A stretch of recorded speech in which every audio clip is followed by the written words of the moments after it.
Hello दोस्तों, नमस्कार। स्वागत है आपका हमारे YouTube channel Uttarakhand GK very easy tricks में। तो आप सभी लोगों को एग्ज़ाम के लिए ऑल द बेस्ट दोस्तों। जिस एग्ज़ाम का आपको पिछले 1 साल या 1.5 साल से इंतजार था, वीडियो, वीपीडीओ सहित स्नातक स्तरीय 894 पदों का एग्ज़ाम पेपर, उसकी तिथि भी आ गई है और समय भी आ गया है आपका एग्ज़ाम देने का। कल 4 तारीख को इवनिंग शिफ्ट में तथा 5 तारीख को मॉर्निंग और इवनिंग शिफ्ट में कुल 3 शिफ्टों में आपका वीडियो, वीपीडीओ सहित स्नातक स्तरीय 894 पदों का एग्ज़ाम पेपर होना है, जिसमें उत्तराखंड के आज तक के भर्तियों के सबसे अधिक भर्ती बच्चे 2,19,000 अभ्यर्थी बैठने वाले हैं। तो आप सभी अभ्यर्थियों को एग्ज़ाम की हार्दिक शुभकामनाएं। ऑल द बेस्ट दोस्तों।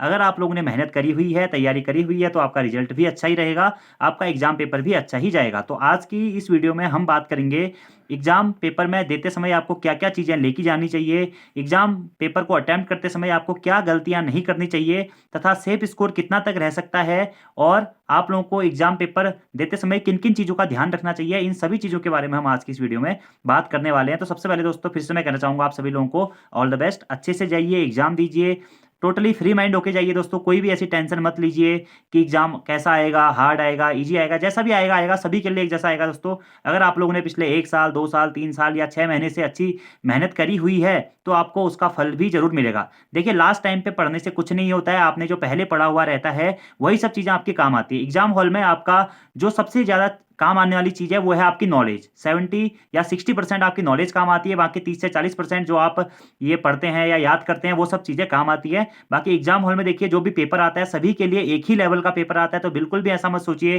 कि पेपर ज़्यादा हार्ड तो नहीं आएगा, पेपर हमारे पढ़े हुए से आएगा या नहीं आएगा। देखिए दोस्तों, उत्तराखंड के जितने भी स्टूडेंट्स हैं, हर किसी का बुक मटेरियल सेम है, हर कोई सेम पढ़ता है, बस एग्जाम हॉल में बात होती है एक्यूरेसी की और आपके रिविजन की। तो अगर आप लोगों ने अपना सिलेबस अच्छी तरीके से पूरा किया हुआ है, अच्छी तरीके से पढ़ा हुआ है, तो आप लोगों का पेपर निश्चित ही अच्छा जाएगा। कोई भी ऐसी टेंशन लेके मत जाइए एग्जाम देते समय। और एट लास्ट वन, आज आपका कल आपका एग्जाम पेपर है या किस लोगों का परसों एग्जाम पेपर है, तो रेस्ट मारिए दोस्तों। लास्ट दिन पढ़ के वैसे भी कुछ नहीं होता है, और कुछ चीजें अगर बची हुई है पढ़ने के लिए तो उन्हें आप पढ़ भी सकते हैं। तो चलिए शुरू करते हैं। थोड़ा सा मैं आपको जनरल चीजें बता दूं दोस्तों, क्योंकि बहुत बार क्या होता है, कुछ अभ्यर्थी पहली बार एग्जाम दे रहे होते हैं या कुछ उतना एक्सपीरियंस उनको एग्जाम देने का नहीं होता है, तो वो बहुत सी छोटी छोटी गलती करके आ जाते हैं एग्जाम देते समय। तो वो गलतियां आपको नहीं करनी है। सबसे पहले आप लोगों का कल दोस्तों 4 तारीख को इवनिंग शिफ्ट में कुछ लोगों का एग्जाम पेपर है, 3 बजे से 5 बजे तक है। ठीक है। 5 तारीख को पहला जो एग्जाम पेपर है, पहली शिफ्ट वाला, वो 10 बजे से 12 बजे तक है, और दूसरा जो है वो 2 बजे से 4 बजे तक है। तो सबसे पहले तो दोस्तों आपको कोशिश ये करनी है कि जब भी आपका एग्जाम है उससे आधे घंटे पहले आपको अपने परीक्षा केंद्र में उपस्थित हो जाना है। कम से कम आधे घंटे पहले आप वहां पे पहुंचने की कोशिश कीजिएगा दोस्तों, ताकि अच्छी तरीके से फ्री माइंडली आप एग्जाम दे पाएँ। ठीक है। और आधे घंटे से पहले भी पहुंच जाएंगे तो कोई दोस्तों ऐसा रिस्क नहीं होता है, क्योंकि कभी कभार क्या होता है कि हम टाइम से घर से निकलते हैं लेकिन जाम लग जाता है, ट्रैफिक हो जाता है, या कुछ और प्रॉब्लम्स आ जाती है हमारे साथ रास्ते में।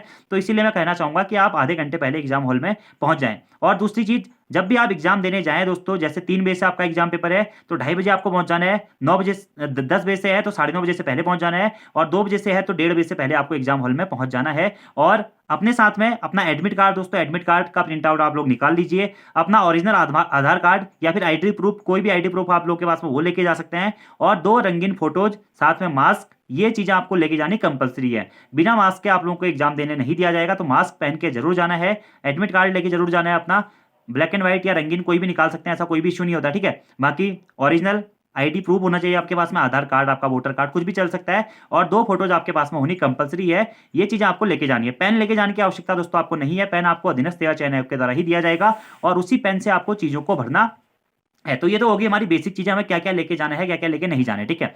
दूसरी चीज है दोस्तों, एग्जाम पेपर 894 पदों का आपका एग्जाम पेपर है, तो 894 लोगों की ही इसमें लगभग नौकरी लग पाएगी, तो सबकी तो लगेगी नहीं। तो एग्जाम में जाते समय बिल्कुल संयमता से जाएं, और बेसिक सी जो चीजें हैं उनको गलत करने से बचें। जो भी नॉर्मली चीजें होती हैं दोस्तों, बहुत बार क्या होता है कि हमें प्रश्न आता है लेकिन हम वो प्रश्नों को गलत कर देते हैं, तो हमें ये चीज का विशेष ध्यान रखना है कि आते हुए प्रश्नों को गलत नहीं करना है। प्रश्नों को पढ़ने में बिल्कुल भी जल्दीबाजी नहीं करनी है। ऐसा नहीं सोचना है कि मैंने प्रश्न पढ़ा, इसका आंसर तो ये है। कभी कभी क्या होता है कि हम क्वेश्चन में कुछ चीजें छोड़ देते हैं, जैसे कहीं पर नहीं पूछा गया है, कहीं पर जिला ना पूछ के स्थान पूछा गया है, तो ये छोटी छोटी जो चीजें होती ना, कहीं पे आंकड़ों संबंधित कुछ फैक्टर्स में एरर रहता है या प्रॉब्लम्स रहती है, तो इन सब चीजों में ये जो छोटी मोटी चीजें होती हैं इनका आपको विशेष ध्यान देना है। और दूसरी चीज, जब भी आप एग्जाम देने जाएंगे, जैसे ही आप एडमिट कार्ड लेके अंदर प्रवेश करते हैं, तो वहां पे आपका जो बायोमेट्रिक वगैरह वगैरह होता है उसमें सपोर्ट करें, किसी के साथ में भी कोई अभद्रता ना करें दोस्तों। और आपके आसपास अगर आपको ऐसा लग रहा है कि कुछ अनियमितता हो रही है, या कोई टीचर पर्सनली किसी स्टूडेंट की हेल्प कर रहा है, या फिर कोई स्टूडेंट ऐसे ब्लूटूथ डिवाइसेज या इस टाइप से कुछ संपर्क में है,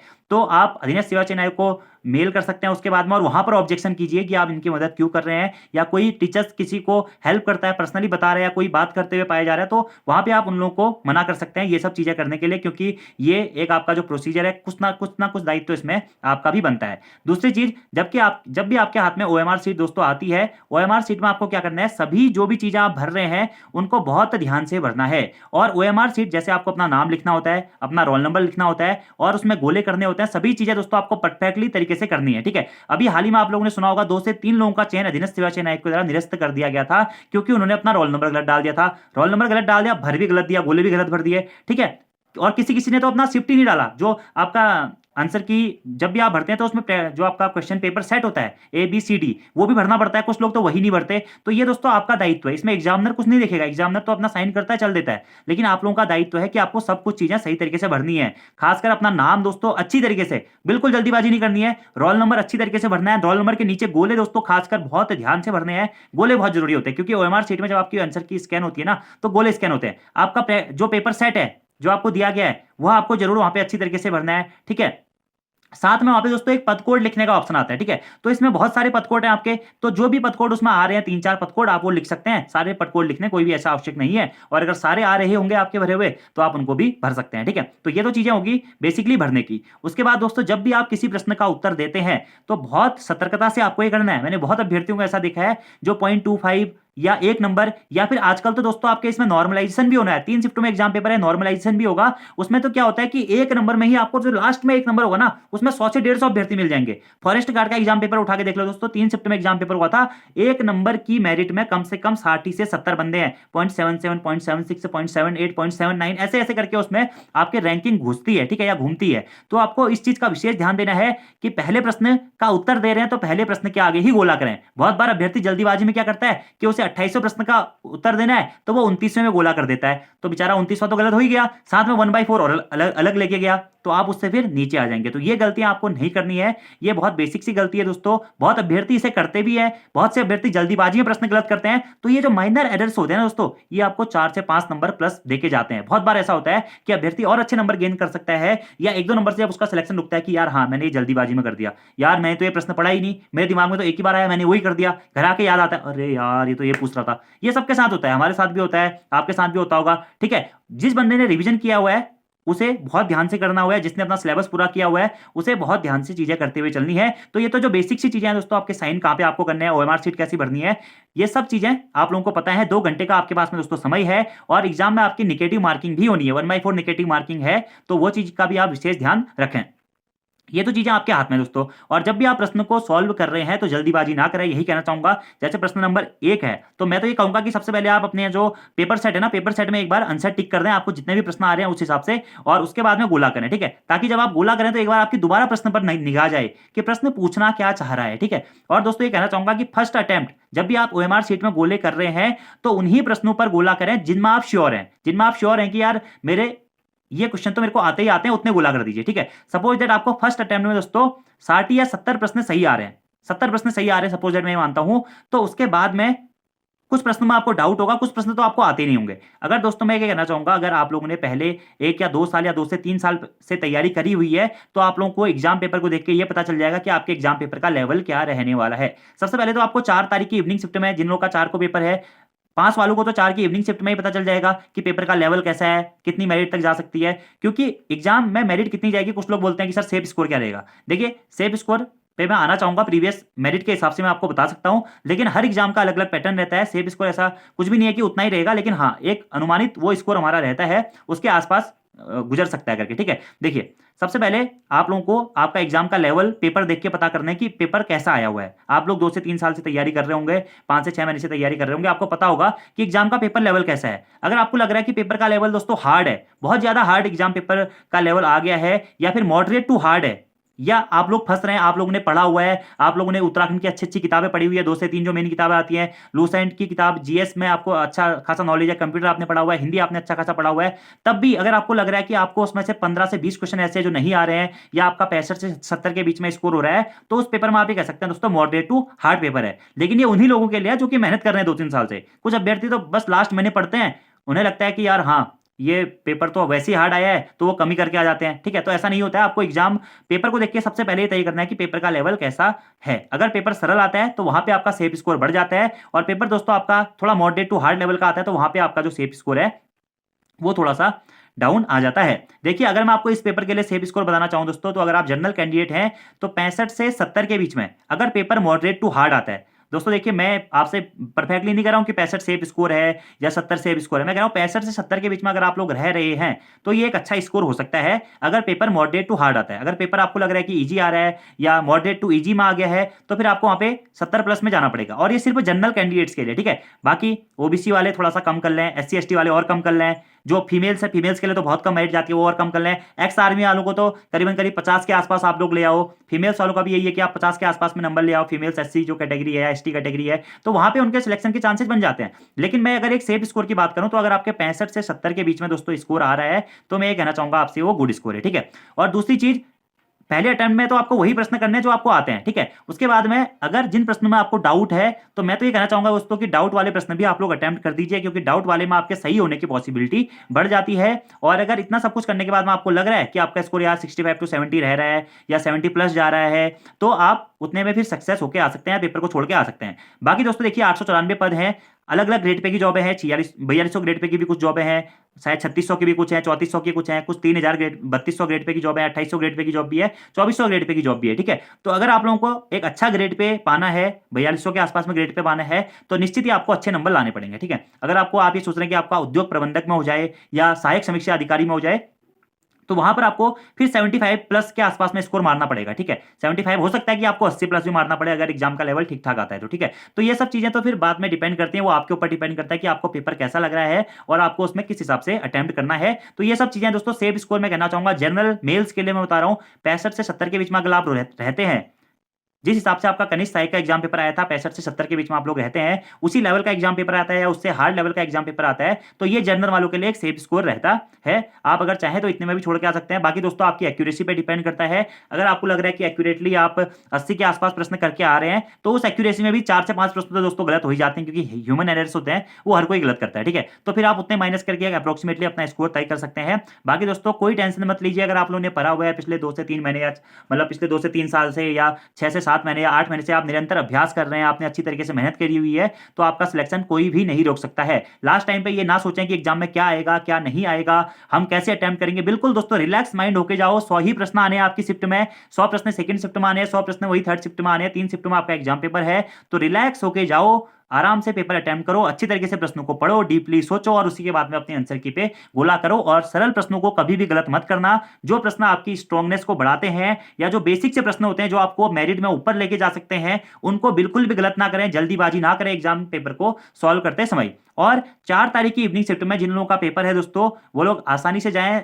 प्यार से जाएं, आराम से पेपर को अटेम्प्ट करें, कोई ऐसी दिक्कत नहीं, ठीक है। ऐसा ना सोचे कि 5 तारीख वालों को फायदा हो जाएगा, कि 5 वालों को तो पता चल जाएगा कि पेपर का पैटर्न कैसा है या कैसा पेपर आ रहा है। ऐसा दोस्तों नहीं होता है। 5 तारीख वाले थोड़ा सा होपलेस जरूर हो जाएंगे 4 के पेपर को देख के कि यार हाँ पेपर ऐसा आ गया। अगर उनको आता होगा तब तो कहेंगे यार सही आया पेपर, ठीक है। अगर उनको नहीं आता होगा, थोड़ा थोड़ा डाउट होगा, तो वो लोग फिर कंफ्यूजन में रह जाते हैं। 5 तारीख को उनके माइंड में फिर प्रेशर आ जाता है। तो ऐसा कुछ भी नहीं होता है। आपका एग्जाम पेपर दोस्तों किसी भी शिफ्ट में हो, उससे आपको कोई भी मतलब नहीं रखना चाहिए। आपका नॉर्मलाइजेशन होगा इस प्रक्रिया के तहत में, तो नॉर्मलाइजेशन में जो भी पेपर शिफ्ट हार्ड होगी उसके मार्क्स ऑटोमेटिकली आपके फिर बढ़ा दिए जाते हैं। तो ऐसा कुछ भी ना सोचें कि इनको फायदा होगा इसको फायदा नहीं होगा, ऐसा बिल्कुल भी नहीं दोस्तों। जिन लोगों का 4 को पेपर है कल शाम को आराम से जाइए, ऑल द बेस्ट आप सभी लोगों को। और जिन लोगों का 5 तारीख को पेपर है दोस्तों, उनसे ये कहना चाहूंगा कि 4 तारीख के पेपर को देख के निगेटिव मत होना, बिल्कुल भी निगेटिव मत होना। ऐसा मत सोचना कि यार ये क्या आ गया है। कभी कभी ऐसा होता है ना कि 4 तारीख को पेपर हुआ, हमारा उतना स्ट्रॉन्ग उसमें पोर्शन नहीं है, वैसे भी हवा में पेपर देख के तो लगता है, किसी किसी को तो लगता है कि यार बहुत सरल है, ये तो हल्का सा पेपर है, हम ऐसे ही कर लेंगे। फिर वो पेपर सॉल्व करने बैठो तब पता चलता है कि पेपर कितना हार्ड है, ठीक है। तो ये सब चीजें होती है।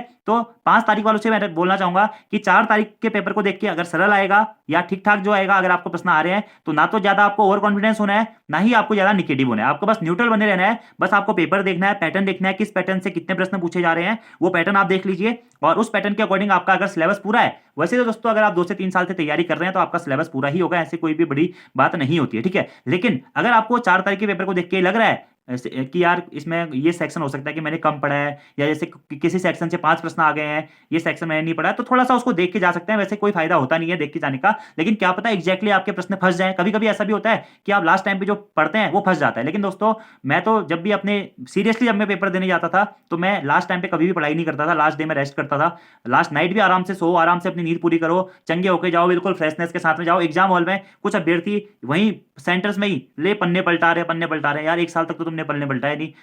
4 मिनट में पन्ने पलटा के क्या हो जा रहा है? कुछ हो जाएगा? नहीं हो जाएगा ना। तो बिल्कुल ऐसे नहीं करना है एग्ज़ाम हॉल में जो बाहर बैठ के पन्ने पलटाओगे, क्योंकि आधा दिमाग तो बाहर पे ही खराब हो जाता है। यार पन्ने पलटाए, अबे यार ये तो पढ़ा तो था, याद नहीं आ रहा है। अरे यार ये भी पढ़ा ही था, क्या हो गया यार, मेरा दिमाग खराब हो गया। ऐसे एग्ज़ाम हॉल में जाएगा, हबड़-तबड़ करेगा और वहाँ पे गड़बड़ हो जाएगी, ठीक है? तो ये चीज़ें आपको नहीं करनी है, सीरियसली जाना है। आप लोग काफ़ी अच्छे समय से तैयारी कर रहे हैं। बाकी जाइए दोस्तों, अपना पॉजिटिव एटीट्यूड लेके जाइए। एग्ज़ाम देते समय पेपर ईज़ी आएगा तो उसके अकॉर्डिंग देखिएगा, पेपर हार्ड आएगा तो उसके अकॉर्डिंग भी आप अपना एक लेवल सेट कर सकते हैं। बाकी 65 से 70 के बीच में आपका एक सेफ स्कोर रहता है, और अगर आप 69 से 70 के बीच में ले आते हैं तो आप और स्ट्रांगनेस पे चले जाते हैं। अगर आप 70 प्लस जो पहुंच जाते हैं दोस्तों, तो फिर आपका सिलेक्शन बिल्कुल एक श्योर हो जाता है, एक थप्पा लग जाता है कि यार हाँ होगा ही होगा, ठीक है? तो ये सब चीजें हैं, ठीक है? बाकी आपको टॉप रैंकर्स बनना है दोस्तों। तो जो अभ्यर्थी जॉब वाले हैं, सबसे बड़ी इस आपके साथ में जो कंपटीशन है दोस्तों, वह ऐसे अभ्यर्थियों का भी है जो पहले से जॉब में है, क्योंकि वो अपने ग्रेड पे को बढ़ाने के लिए एक अच्छी जॉब में आना चाहते हैं। तो वो लोग एक अच्छा स्कोर के लिए अटेम्प्ट करेंगे, क्योंकि 2000 ग्रेड पे में उन्होंने जॉब करनी है, या 2400 में कुछ लोग हैं वो आगे जाना चाहते हैं। तो उन लोगों को छोड़िए। आप अगर पहली बार आपका पेपर है तो आप आसानी से जाइए। आपको सिर्फ अपने सिलेक्शन से मतलब रखना है। ज्यादा ग्रेड पे के बारे में मत सोचिएगा। पता चल रहा है कि आपका सिलेक्शन हो रहा है और ज्यादा ग्रेड पे के चक्कर में आपका सिलेक्शन भी नहीं हो पा रहा है, फिर माइनस मार्किंग होकर बाहर हो जा रहे हैं, ठीक है? तो ऐसा नहीं करना, लालच नहीं करना है। बिल्कुल एक सिक्योरली अपनी जॉब सिक्योर करके जानी है, अगर आप पहली बार दे रहे हैं। बाकी अगर आपका पहले से एग्जाम निकला हुआ है, जैसे कुछ फॉरेस्ट गार्ड वाले, आबकारी परिवर्तन सिपाही, सब लोग एग्जाम पेपर दे रहे हैं, या जो पहले से कुछ पोस्टों में है, वीडियो वाले लोग भी वो आगे ग्रेड पे के लिए 4200 ग्रेड पे के लिए सोच रहे हैं, तो उन लोगों को मैं कहना चाहूंगा कि उनको एक निश्चित ही अच्छा स्कोर करना पड़ेगा, ताकि वो मेरिट में कट ऑफ को क्लियर कर पाए। बाकी दोस्तों ऑल द बेस्ट। आप लोग जाइए आसानी से। अच्छा है, 40 नंबर की उत्तराखंड है, 20 नंबर की हिंदी है, 10 नंबर की रीजनिंग कंप्यूटर है, 30 नंबर का जो आपका अदर सेक्शन है। आसानी से जाइए, प्यार से जाइए, अच्छे तरीके से पेपर अटेम्प्ट कीजिए। All the best. हमारी शुभकामनाएं दोस्तों आप लोगों के साथ में है। बाकी आपकी मेहनत है, अगर आपने मेहनत अच्छी तरीके से करी हुई है तो आपका सिलेक्शन दोस्तों जरूर होगा। और एक चीज और कहना चाहूंगा, अगर कल आपका पेपर सपोज दैट अच्छा नहीं जाता है दोस्तों, क्योंकि देखिए सिलेक्शन तो 894 लोगों का ही होना है दोस्तों, ठीक है? और तैयारी करने वाले 2,19,000 अभ्यर्थी इन्होंने फॉर्म भरा हुआ है। तैयारी करने वाले इसमें आपको 5 से 6,000 लोग होते हैं जो तैयारी करने वाले होते हैं, ठीक है? इतना ही आपका कंपटीशन है, 5 से 6,000 लोगों के बीच में आपका कंपटीशन रहने वाला है। तो आपको उसके हिसाब से तैयारी करके जानी है। अगर आपका पेपर सपोज दैट अच्छा नहीं भी जाता है दोस्तों, तो कोई बात नहीं, आप अगले पेपर की तैयारी कर सकते हैं। बिल्कुल भी ऐसा निराश नहीं होना है यार कि मेरा पेपर अच्छा नहीं गया, या मैं होपलेस हो जा रहा हूं पहले ही कि मेरे ऊपर बहुत प्रेशर है, पेपर देने पहले से ही मैं ये सोच रहा हूं कि मेरे को निकालना ही है, निकालना ही है, निकालना ही है। उस चक्कर में फिर हम और होपलेस हो जाते हैं, ठीक है? तो वो चीजें हमने नहीं करनी है। विशेषकर ध्यान से हमने पेपर को करना है, प्यार से पेपर को करना है। बस ये सोचना है कि यार इस बार सिलेक्शन लेना है, हमने मेहनत करी हुई है, हमारा होगा ही होगा, ठीक है? तो इस पॉजिटिव एटीट्यूड के साथ में आपको जाना है, बिल्कुल निगेटिव होकर आप मत जाइए। बाकी दोस्तों फिर से वही कहना चाहूंगा, शुभकामनाएं हैं आपको एग्जाम की।